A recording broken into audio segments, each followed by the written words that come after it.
Hey, Pitchfork Economics listeners. We've been doing this podcast for a while now, and it must be true that some of the stuff we've been talking about made no sense or that you had questions about. So we're doing an AMA episode when we'll take any question you have on economics. And what we want to do is, rather than have you email them in, we want you to leave a voicemail in a special inbox, because that'll make the episode so much more fun and interesting. So all you need to do is call 731-388-9334 and leave your questions. Super excited to hear what you're thinking, what your questions are, want to know what's landing and what makes no sense. So again, if you're interested, give us a call, 731-388-9334. Thanks again for participating. One of the foundational labor protections in our economy has been the 8-hour day. It's basically a central tenet in this country that if you work more than 40 hours a week, you should get paid extra. So one of the things that you hear from business is that earning a salary is a privilege. Yeah, here's the thing. You cannot eat status. You know, I don't think anybody wants the privilege of working without getting paid.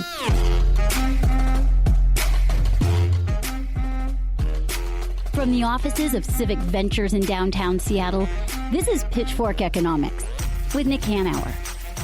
An honest conversation about how to make capitalism work for everyone. I'm Nick Hanauer, founder of Civic Ventures. Hi, I'm Jasmine Weaver. I'm a vice president here at Civic Ventures, and I work on a host of public policy issues for the shop, including overtime. In the last episode, we talked about monopoly and its evil twin, monopsony, which are basically different words to describe concentrated corporate power. In this episode, we're going to talk about one of the most important labor standards that exists for middle-class folks, which is the overtime threshold. It's something we call the minimum wage for the middle class. And so when we talk about the overtime threshold, what we mean is the salary below which you are guaranteed overtime pay. You know, Nick, I find that when you talk to people about overtime policies, even our progressive allies, people don't really know what we're talking about. And even worse, without knowing it, they've adopted businesses' talking points in this area. And, you know, a lot of this has to do with the fact that we've had 4 decades of nobody talking about updating these policies. And so people don't understand what they're missing out on. Right. What are people missing out on? What do you think? Yeah, so one of the sort of foundational labor protections in our economy has been the 8-hour day. And the idea that, you know, people should basically work about 8 hours a day, and that to work more than that tends to ruin your life and be inappropriate.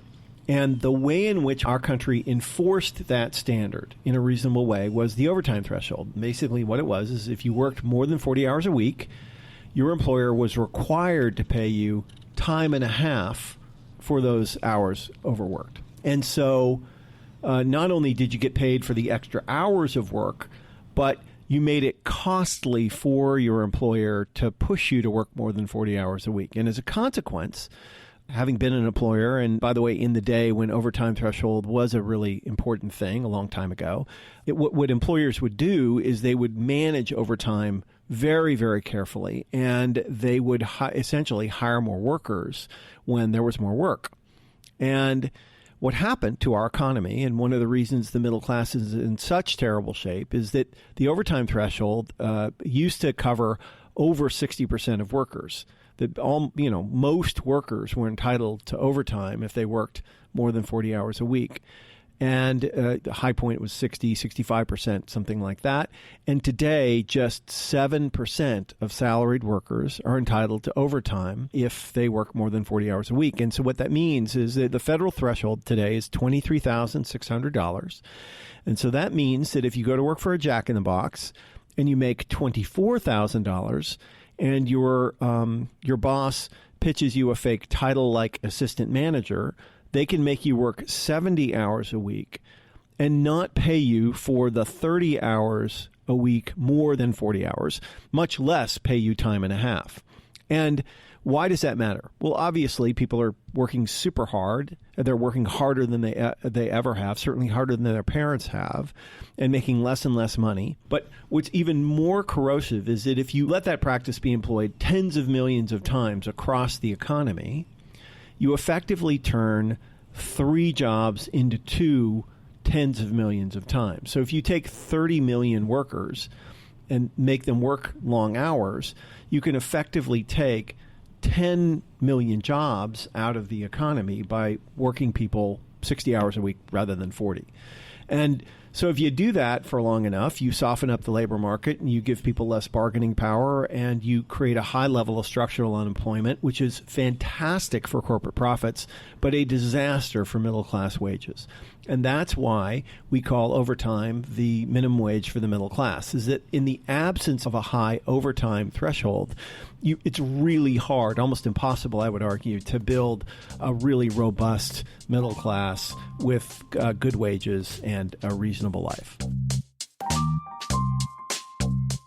And we know from both the Bureau of Labor Statistics and Gallup that people are working long hours. So I think the average for a salaried worker in this country is 49 hours per week. And so if you add that up over the millions of workers that are not getting overtime pay, that's billions of dollars that are not going into their pockets, but are going into corporate profits. Yeah, I mean, it's not billions. It's probably literally hundreds of billions of dollars that used to be wages and is now corporate profits. But even more than that, it's tens of millions of jobs, which is also hundreds of billions of dollars that you've effectively robbed the economy of, right? You've pulled 10 million extra consumers out of the economy, and instead you have outsized corporate profits. And what we know from the last 30 years, I mean, there are all sorts of things that have contributed to it, but corporate profits have essentially doubled as a percent of GDP from about 5% to about 11% or 6% to about 11%, which is an extra $1 trillion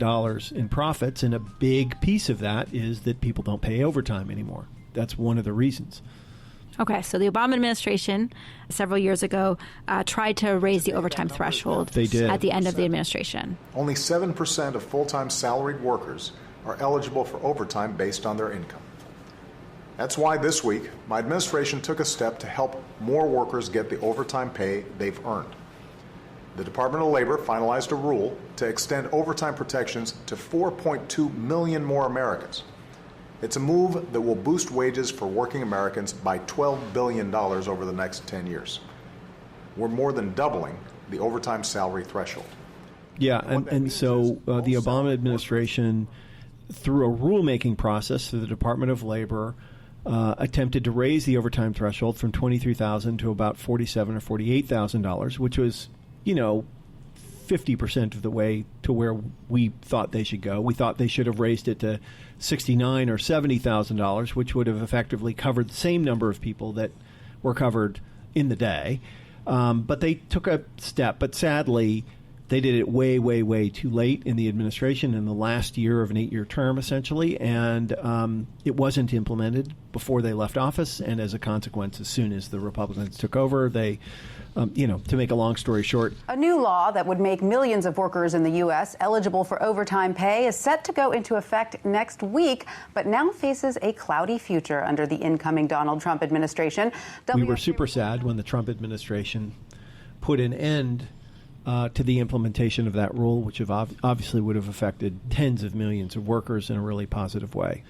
But there is still hope because action is possible in the states. Yeah. And we're doing that. Great. And our first guest, Sharon Block, she was from the Obama administration and can talk to us a little bit about what she's seen and maybe some of her regrets and lessons learned from the Obama administration. And Sharon was one of our partners at DOL and the Department of Labor in trying to press this rule forward. And, I know we all wish that we had gotten more done quicker.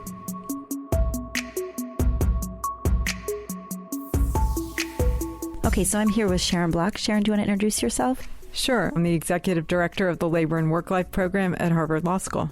So I came here to Harvard Law School after spending 8 years in the Obama administration in different labor policy positions. I worked in the Department of Labor, the National Labor Relations Board, the White House, but all in positions focusing on a single issue of how to make work better for the American worker, for the majority of people in this country who actually have to work for a living.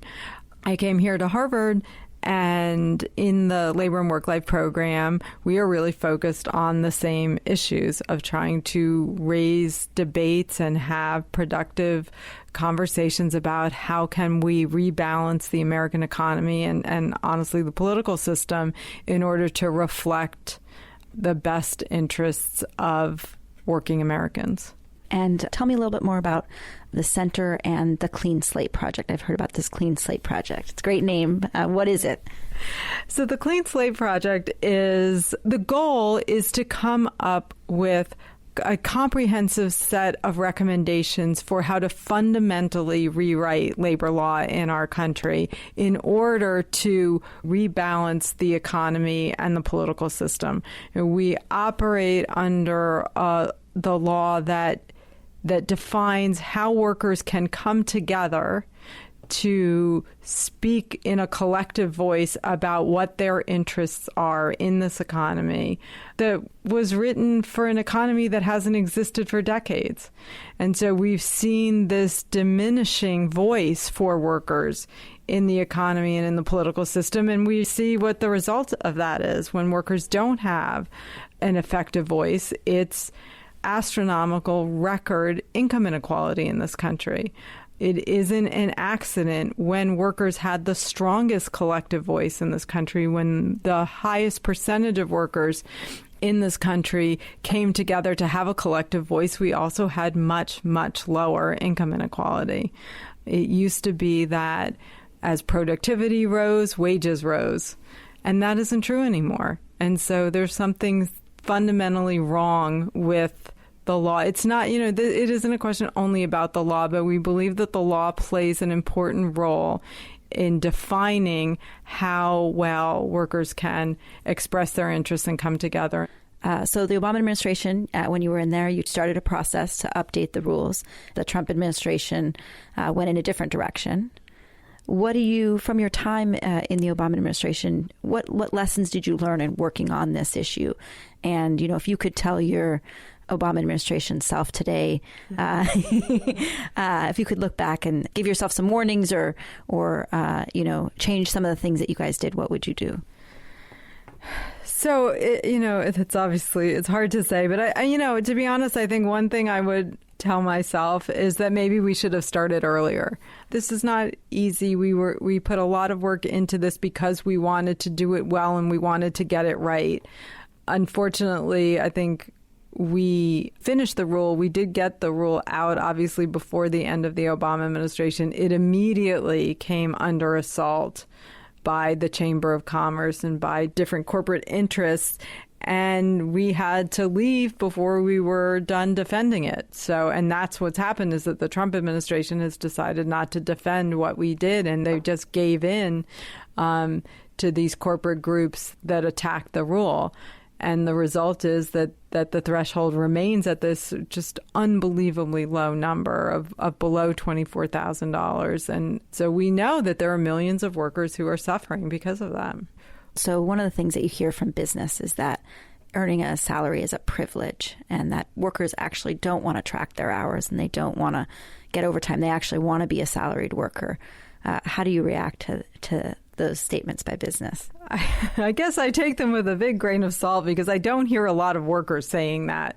I don't think anybody wants the privilege of working without getting paid or without getting paid fairly. We took a very hard look. We spent a lot of time listening to all kinds of people, both to workers and to employers. We held dozens of meetings to hear legitimate concerns. And so there were things that we did in the rule that we thought were responsive to those concerns. There are ways for workers to track hours that are not intrusive or burdensome at all. And the reality is that there were actually a number of companies who complied with our rule sort of ahead of time.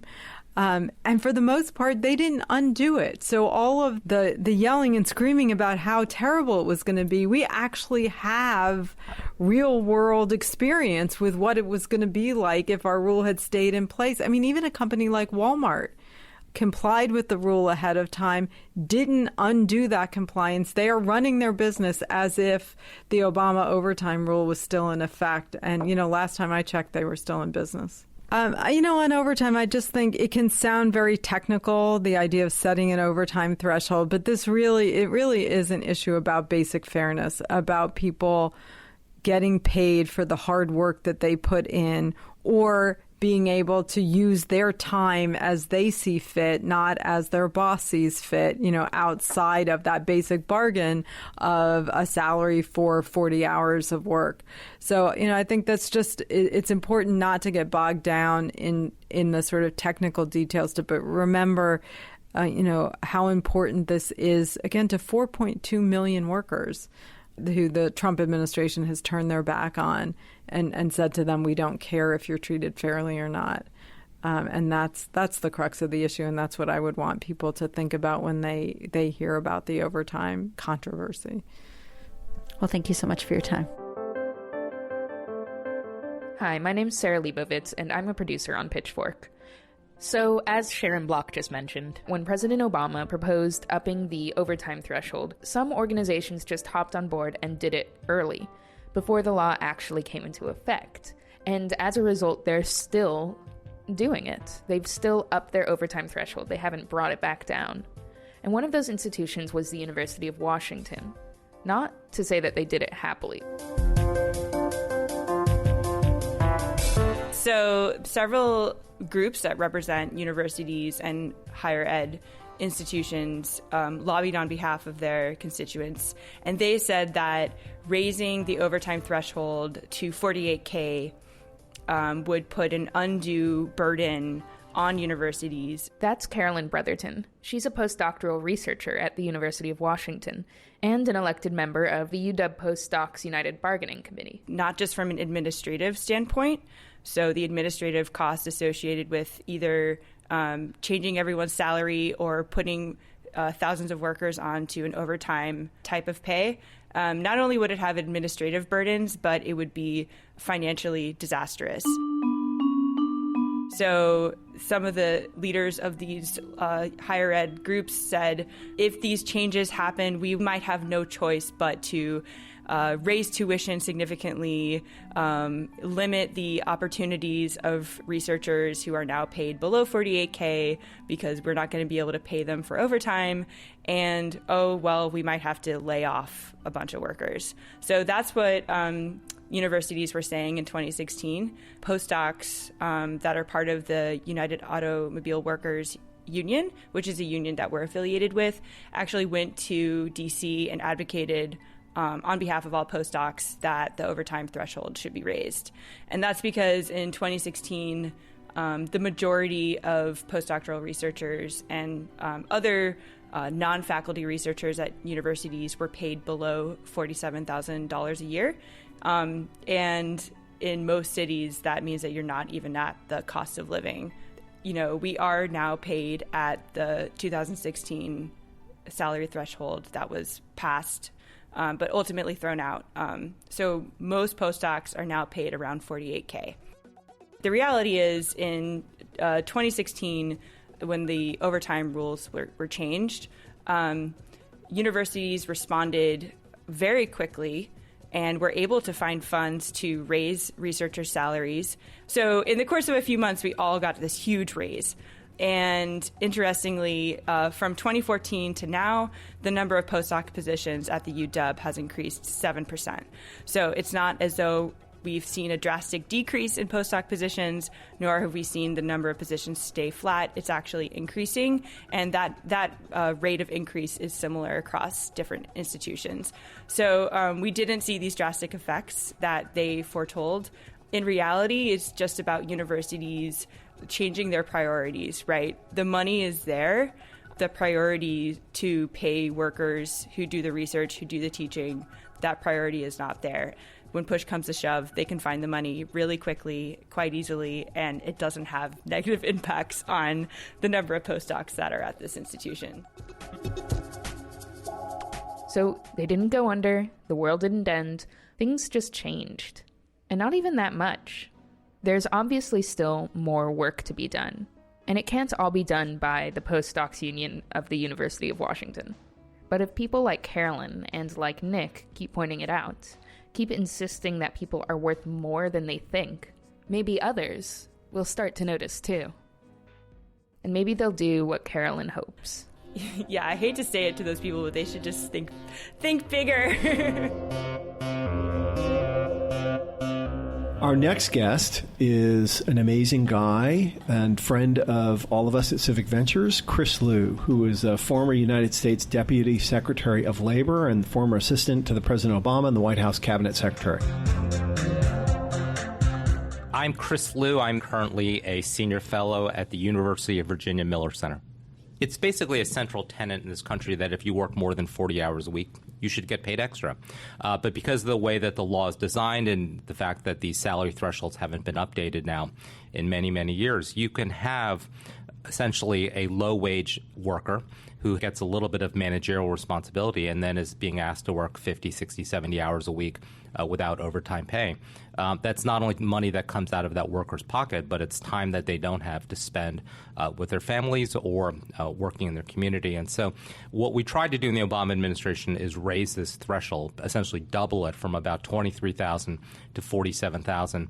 This would have helped over 4 million workers get a much-needed pay raise. And unfortunately, when the Trump administration came in, they basically killed the rule. And why did they kill the rule? Well, it's the same arguments you hear all the time. This is bad for business. It's bad for workers. Of course, none of that is true. We've raised the overtime threshold previously. There used to be a bipartisan consensus around this, and you actually now see states around the country, including New York, California, Washington State, Pennsylvania, that are taking action on this. So it's the same arguments that are typically used against raising wages across the board, whether it's by companies or the ones that are mandated by federal or state governments. Yeah, I think, Jasmine, as you know, that we've been working on this overtime threshold thing for a really long time because from our perspective, the overtime threshold is to the middle class what the minimum wage is to low-wage work. And it's a hard fight because it's more abstract than the minimum wage. To get people to understand the importance of it, forget workers, just policymakers and political leaders. And when we first started working on this, it was absolutely astonishing to me how few of our elected leaders in the Senate or the House had any idea that this threshold even existed. Forget where it was relative to historical standards. And the reason it's so abstract and hard to understand is that the big effect is the second order effect. What most people focus on in their thinking around overtime is that if you work more than 40 hours a week, you will get paid more for those extra hours. And that's a fantastic and important thing. And they focus on the fact that, well, if there's an overtime threshold, you'll have more time at home. But by far the bigger effect is the incentive it creates for businesses to hire more workers. And the most pernicious thing that's happened to labor standards, and in particular to middle-income workers over the last 30 or 40 years, is the way in which, honestly, people like me have at enormous scale turned 3 jobs into 2 jobs by getting 2 people to work 60 hours a week rather than employing 3 people at 40 hours a week. And then you've softened the labor market to make it even harder for middle-class people to negotiate higher wages in this sort of terrible negative feedback loop. And so this is why a high overtime threshold or a reasonable overtime threshold is so indispensable to building a thriving middle class, and why it's so hard to get it to signal importance in people's heads, right? Because it is quite complex. And so, we have, as you know, we have been talking about this for a really long time, but it's hard work to get people to focus on it and acknowledge how important it is. Nick, you just did a really good job of talking about why overtime is not a job killer. It's actually a job creator by restoring unambiguously overtime. Chris, I'd love to delve into the other part that Nick mentioned, which is overtime and its impact on wages. Because we know that wages have been suppressed in this country. What would raising the overtime threshold or restoring the overtime threshold, updating exactly, updating the overtime threshold, what would that do for wages in this country? Well, let's take a typical example. So right now the overtime threshold is about $23,000 a year. So you could be a typical employee doing retail, and you could be stocking a warehouse, you could be working at a cash register. But because your boss says, you know what, I'm going to ask you to open the store in the morning or shut the store in the evening, we're going to give you a managerial responsibility that then makes you ineligible for overtime, which means, as we said, you could work 50, 60, 70 hours, again, at $23,000 a year, which is a low wage in this country. It's important to understand that there was a point at which that $23,000 essentially covered about 60% of employees in this country. Because it has not been updated, it only covers about 8%. So as Nick just said, if you're the typical employer, you now have a couple of options if we raise the threshold. You can either pay that employee more money, time and a half, or you can decide, I'm still going to pay you $23,000. I'm now going to take those extra hours that you were working, and I'm going to hire somebody else. So you've now either raised wages for one employee, or you've given job opportunities to people who aren't working. That has a pretty powerful effect in lifting up everyone's wages at one time. And just as importantly, it gives time back to workers. The worker who was working 50, 67 hours a week, if that person is now back to 40 hours, that's extra time that he or she has with the family, with hobbies, with community service activities, and that's good for our society. Yeah, and one of the reasons that so many people are salaried, by the way, is this is one of the best loopholes that employers can get through to not have to pay people overtime. And you pitch somebody a fake title like assistant manager, and if you pay them anything more than the $23,000, $23,600, I think it is right now, that Chris mentioned, you can work them as hard as you want without paying any more. Imagine a labor market where 2/3 of workers were once again covered. You have millions more people with jobs, so you lower unemployment, you bring people back into the labor force. You have an enormous amount more demand, so more people are buying things, which forces employers to hire even more workers to keep up with that demand in a positive feedback loop that generates prosperity for everybody. And so, lowering the overtime threshold is yet another one of the sort of neoliberal trickle-down tricks that definitely has enriched very rich people and has contributed enormously to increasing corporate profits and inequality, but it has been terrible for the broader economy and absolutely devastating to the middle class. My old boss, Tom Perez, when he was the Secretary of Labor, used to talk about, he grew up in Buffalo, New York, and back in the 70s, when you were the assistant manager at a retail store, that was a solid middle-class job that you could buy a home and raise a family. I don't think we would consider that now in most places in the country on $23,000 a year, working 60, 70 hours a week. So this is great. So we know that these policy arguments are won and lost by the stories that people tell around them. And, minimum wage, the way that policy change happened was by the narrative. And I think one of the challenges with this issue is that it's really complex, it's really wonky, and we're still trying to figure out what the narrative is that helps people understand this issue and connect with it. So can we talk maybe a little bit about what are the stories that we can tell that help shape this, and also what are the most pernicious lies that are told that help prevent people from connecting with this issue? Well, the pernicious lie, of course, is the canonical trickle-down lie, which is that raising wages kills jobs, right? Which is what the Chamber of Commerce has been saying, well, since inception. Why? Not because it's true, but because it's the best way ever devised to keep wages low and profits high. And there's obviously no evidence for this. And in fact, Chris, you may recall that even our opponents, when we were fighting this through in the rulemaking process, admitted that it would probably create jobs. And still somehow that was turned into a bad thing. I mean, I think that citizens just have to learn, if there's one lesson that we must teach them, it is that these things aren't said because they're true. They're said because they're, effective intimidation tactics. We just have to push through. Can you, Nick, as a former manager, can you unpack what goes through your head if you don't have to pay people for the additional time over 40 hours? I think workers feel this from the workers' side, but can you unpack what it is? What are the incentives there for a manager? Oh, good golly. I mean, it just goes right in your pocket.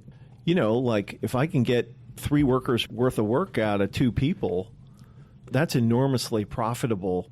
Now, as a practical matter, if everybody does it, all that happens is that workers just get poorer and, managers incrementally get richer, which is largely what has gone on. But, what raising the overtime threshold does, too, is it forces companies. One of the things that happens is that anybody who earns a salary anywhere near the new threshold gets a giant raise, right? Because it's just so much cheaper and so much more simplifying to not have to track the hours and to just be able to continue to exploit people. And, I grew up in a family manufacturing business, as you may recall.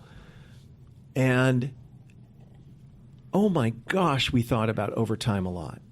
It was a thing that we thought about every day because as you're managing flows of work, paying overtime, which was something we did every week, was extremely expensive. And so we thought very carefully about how we would, have to hire more people to accommodate the work and so on and so forth. And as the threshold has gotten out of whack and hasn't been updated. People just don't care anymore, right? You just call everybody an assistant manager and you're good to go, right? And so anyway, I think that's part of the problem. And the other thing, it's not just that the threshold is low. We have excluded huge numbers of classes of workers from overtime. Chris, can you speak to that? No, that's exactly right. I mean, there are whole classes of workers that are excluded, and then there's a duties test, which is way too complicated to explain, about whether somebody qualifies as a manager, does not qualify as a manager. All those things need to be relooked at as well. We're not even doing that here. We're simply just raising the dollar threshold to try to update it from where it was back in the 1970s. So we're not even taking the hard things. And yes, we can have a dispute about whether if I open the store in the morning, I'm considered a manager or not a manager. We're not even doing that. Yeah. Absolutely. So we started to talk about narrative. And Chris, I thought it'd be great if you could unpack a little bit some of the arguments that our opponents use around updating the overtime threshold. In particular, the main argument that they use is that employees like earning a salary. It's prestigious and they hate tracking their hours. Can you unpack that a little bit? Well, first of all, as somebody who has worked retail in the past, it's a pretty common thing to check in and check out and, punch a time clock. So that's not really tracking hours. But this idea that somehow it's prestigious to earn $23,000 a year to get kind of a fake assistant manager title and work 60 to 70 hours. That might be true if you were working at a much higher salary level, but I suspect at that wage level, people would rather have the extra time at home or they'd have the extra money. And I think most workers see through this kind of fake assistant manager title when the only real managerial responsibility they have is perhaps, opening the store in the morning or closing at night. Yeah, here's the thing. You cannot eat status, and you can't help your kids with homework with fake status. And you can't, go on vacation or come home and be with your family with fake status. People know, particularly lower wage workers know, that this is just a game that people play. And the cheapest thing in the world for me as an employer to do for you is to print some new business cards for you with a different black ink on it. Far better to spend $35 printing new business cards for you, or even less, just giving you a new title, than paying you an extra $10,000 a year. I mean, it's just egregiously stupid to believe that people should be willing to make that trade-off, that I use a slightly different arrangement of letters to refer to you and get to pay you $10,000 or $20,000 less a year. It's a complete lie. You in the Labor Department dealt with a lot of the potential foes of this issue, some of the unexpected foes.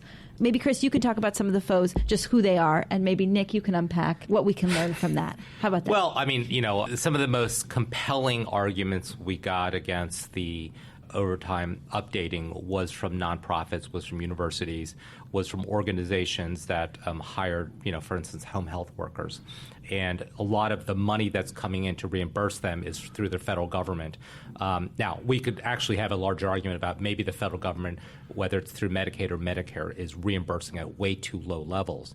But we did hear a lot of compelling arguments from nonprofits that they simply couldn't afford this. Yeah, so I'm much less sympathetic to this argument from my friends in the nonprofit world. And we face this vociferously in our efforts around the $15 minimum wage in Seattle when it first came out. And here's why I'm not sympathetic to the argument, and it is that, the vast majority of these nonprofits serve poor people and the needs associated with poverty. And here's why that argument is just crazy. Their argument essentially is we need to continue to pay poverty wages to our employees so that we may serve people who come to us because they are paid poverty wages. And I have a way better idea. Maybe if we paid people not poverty wages, we wouldn't need so many people working for nonprofits helping people who have problems as a consequence of poverty. And, of course, that's not what they want to hear, but it is true. And as a society, we should endeavor to have an economy that does not permit people to be in poverty if they have jobs. And then we won't need so many nonprofits helping people in poverty. I just have no tolerance for these arguments that we should continue to exploit people because some parameter may have to change or some trade-offs may be necessary. And I don't buy it from the universities either. You know what? Figure it out. Spend less on football. Pay the coach a little bit less, but pay the people who are at the bottom more. There's no excuse for it. I'm struck by, given the importance of this issue, how hard it is to get traction. Why do you think that is? Well, as we've been talking about, I think the overtime threshold is not as easy to understand as simply raising the minimum wage. But I will say this, again, analogizing to the minimum wage, every time that comes on the ballot for voters, it wins. It wins in red states, it wins in blue states. And what I'm encouraged by is the number of states that are now taking a look at the overtime threshold, particularly in the face of federal inaction. As we mentioned, both Pennsylvania and Washington State are considering rulemaking on this. I think this is the next horizon of ballot initiatives, and I think if we can make a compelling argument to voters and get this on the ballot, this wins. Yeah. Chris, I guess we should end with, is there anything that you're working on right now that you'd like to give a plug for, or anything that we haven't covered that you want to make sure to mention? I'm spending a lot of time right now thinking about paid family leave. And again, in the face of inaction in the other Washington, how we can encourage more companies to do the right thing and extend paid family leave. Whether it is, again, minimum wage, overtime, paid family leave, whether it's better benefits, these are the things you do that make us a richer society. And it's also the kinds of things you would do when the economy is booming. If you can't make these changes now, we're not going to make them when the economy turns south. So I'm looking at the whole panoply of pro-worker policies that we can push. And again, it might not happen in Washington, D.C. at this time, but we can make important changes either at the state or city level or even just at the private sector level. Great. Well, I think that's a wrap. Yeah. Thank you. That was fun. Chris. Yeah. Thank Always, you so Nick. much, Chris. Thanks.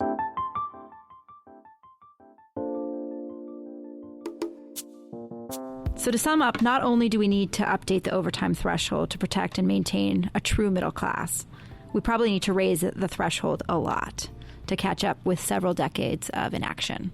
How much do you think we need to raise the overtime threshold? Yeah, so I have a principle in my head, which is that we should raise the overtime threshold and peg it at the bottom 66th percentile of earners, which today is 70-ish, maybe a little bit more, $75,000. Why? If you're in the top third of earners, well, good for you. Yay, you're on your own. But if you're in the bottom two-thirds, you're almost certainly doing what someone else told you to do. And if you work overtime, you're doing it at their bidding, and they should pay you for it. Or they should have an incentive to not force you to work those hours. And I think that's a really reasonable and robust principle. And if we enacted it, the country would be a lot better off. Yeah, I agree. And I think one of the interesting things when you talk to folks about the threshold is they immediately start freaking out at you because we currently have a threshold below $24,000 a year. Right. And so they hear the $69,000 or $70,000 and they think, oh my God, you're saying that I have to raise every worker's salary to that amount. And that's not the case. That's not what we're saying. No. Employers have a choice, as you just said. Yeah. They can either raise people the threshold or they can pay people overtime when they work them more than 40 hours. Or if they don't want to pay overtime, they don't have to work people over 40 hours a week. Yeah, it's not that hard. It's really not that hard. It's not that big a lift. And, of course, employers prefer not to do it. I've been an employer. Believe me, I feel their pain. It is great fun and very profitable to make people work 70 hours a week and pay them for 40. But obviously that's creating a lot of harm in our economy over the long term, and it's certainly savaging the middle class. And by bringing the threshold back to a reasonable number and updating it to where it once was, workers win no matter what choice their employer makes. Correct. They either get more time, they get more money in their pocket, they get more time with their families. Yes. So no matter what, they get more coworkers. It's all good. Exactly. It's all good. Exactly. And, so I think we should maybe end on a hopeful note, which is although the Trump administration killed the overtime updates, the federal ones, yeah. States can take action. Yeah. And right now we've seen New York and California have already updated their overtime thresholds. California's in 2022 will be above $62,000 a year for their threshold. They've also expanded overtime protections to a number of workers that traditionally weren't covered in California. And Washington and Pennsylvania also have open overtime rulemaking processes right now. And there's a number of other states in 2019 that we expect to move. So there are things that people can do at the state level to protect workers, even while the federal government chooses not to move and protect workers in this way. And, citizens need to be involved in those efforts and to put pressure on their elected representatives to do the right thing. Absolutely. For the next episode, Felicia Wong joins us to discuss why getting out of poverty is so hard. Since we recorded this episode, the Trump administration announced a new overtime rule, including an overtime threshold of $35,000. Here's Nick with some thoughts on that. We worked super hard with a whole bunch of other activists at the end of the Obama administration to get those folks to raise the overtime threshold from its insanely low $23,600 up to a reasonable number, and it was inadequate where the Obama administration landed, but it was $47,000, certainly a decent amount. But just to be clear, if the overtime threshold today covered the same proportion of workers that it did in the 70s, it would have to be about $70,000 or $75,000 a year. Sadly, the Obama administration did that rule too late in their term, and it was not fully implemented. And what was the first thing the Republicans did when they took office? They blew it up. Now, the Trump administration is going to come out with their own overtime rule, and the number is a ridiculously, pathetically low $35,000. That means that if you earn more than $35,000 a year, you are not entitled to overtime. That's a ridiculously low number. It covers a really small proportion of the workforce, and it is massively inadequate to the challenge that we face as a nation. Frankly, it's a pretty sad day in America that this is what labor policy is, and we're going to have to work really, really hard to bounce these clowns out of office and enact a rule that can actually cover the majority of Americans, which is where that threshold needs to be. Don't let them make you believe that it's a big step. It's certainly not, but that's where we're at.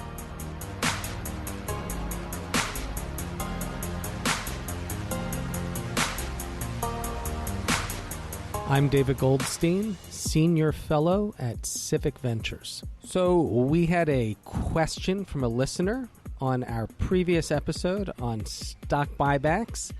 Ed Sevchek asks, what happens to stock when a company buys it back?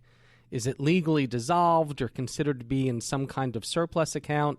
Can it be resold if a company for some reason wants to lower its stock price?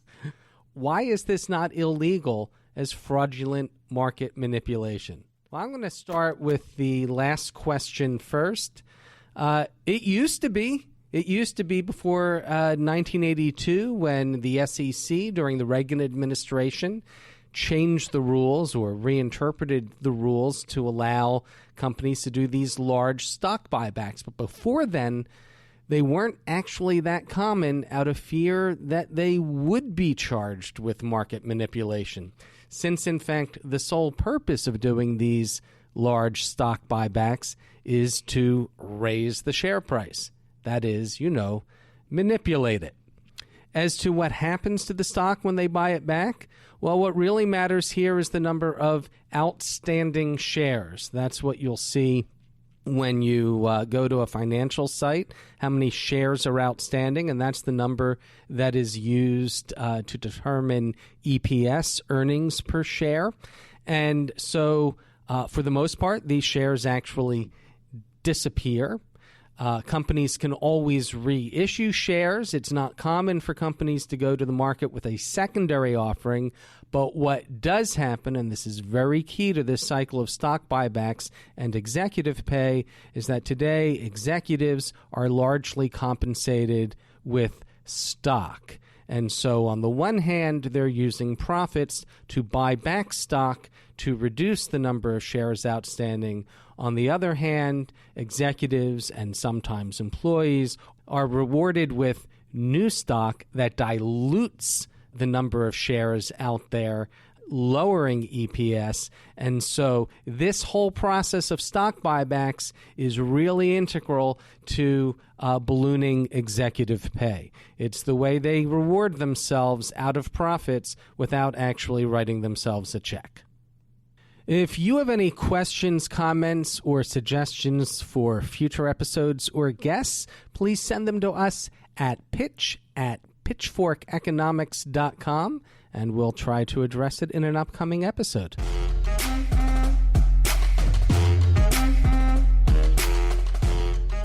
Pitchfork Economics is produced by Civic Ventures. The magic happens in Seattle in partnership with Large Media, that's LARJ Media, and the Young Turks Network.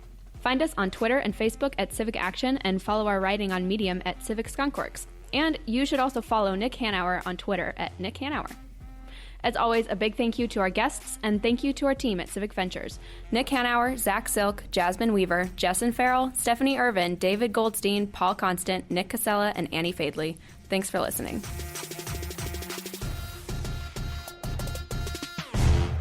Want me to do it one more time? Even worse. Yeah. And the answers are even worse than you think. No, that's too much.